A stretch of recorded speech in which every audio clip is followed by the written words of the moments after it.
Vous savez quoi? J'ai été supporter de cette mesure qui vient du gouvernement et j'endosse pleinement. Je veux clarifier la chose suivante. Il n'a pas été question d'augmenter le coût de la connectivité. Si vous êtes ingénieur et que vous avez besoin de faire tourner des modèles, de faire de la recherche, le coût n'a pas changé.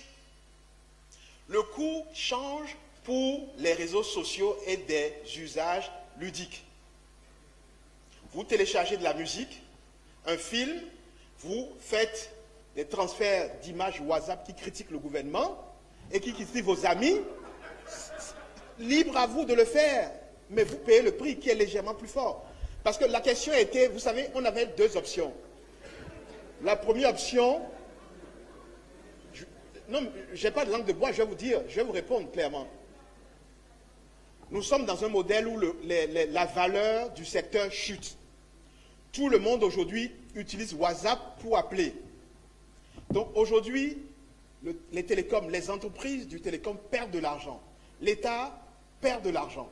Si nous ne réagissons pas, les entreprises du télécom qui sont aujourd'hui, vous avez parlé de digital, elles sont capables de faire beaucoup pour accompagner les jeunes dans le digital. Mais si elles n'ont pas de quoi payer leurs investissements, c'est un secteur qui demande énormément d'investissements. À Barcelone, cette année, en février, des démonstrations de la 5G, réalité virtuelle, etc. Il nous faut ça ici.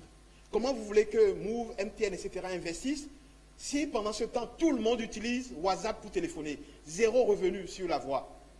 Donc, il y a un problème qui est là. La valeur du marché baisse parce que les usages ont changé. Tout le monde a le problème, dans tous les pays, y compris même en Europe. Puisque même en France, aujourd'hui, les gens préfèrent utiliser WhatsApp pour téléphoner. Donc, de façon générale, il y aura hausse des tarifs. Notre position est de dire, quand on est un pays pauvre et qu'on veut quand même que le numérique soit un facteur de développement, on ne peut pas augmenter de façon générale le tarif. On crée une nuance sur les usages. On maintient bas. Et vous savez quoi? On pourrait même l'année prochaine baisser davantage le prix de l'Internet pour ceux qui font de les recherches, email, Yahoo, Gmail, les recherches basiques, etc. On peut même baisser davantage.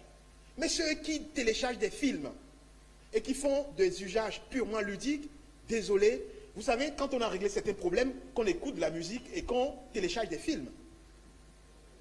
Donc moi, j'ai pas de problème. Moi, j'ai pas de problème. Nous allons veiller à ce qu'au Bénin, regardez d'ici l'année prochaine, le coût de l'Internet de base pour travailler va être le moins cher en Afrique. Nous allons y veiller. Pour l'instant, nous avons maintenu le coût pour l'Internet de base. Mais comme nous savons que ceux qui l'utilisent pour des besoins ludiques vont nous donner assez de ressources, grâce à ça, nous allons maintenant baisser pour les ingénieurs, les gens qui travaillent et qui ont besoin de la connectivité pour travailler. D'accord? Donc, franchement, il fallait réagir.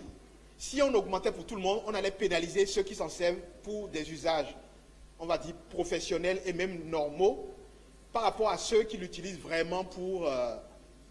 Vous savez, chacun des usages a une signature. Quand vous prenez la data et que vous faites n'importe quoi, Telegram, WhatsApp, il y a une signature, on sait ce que vous faites.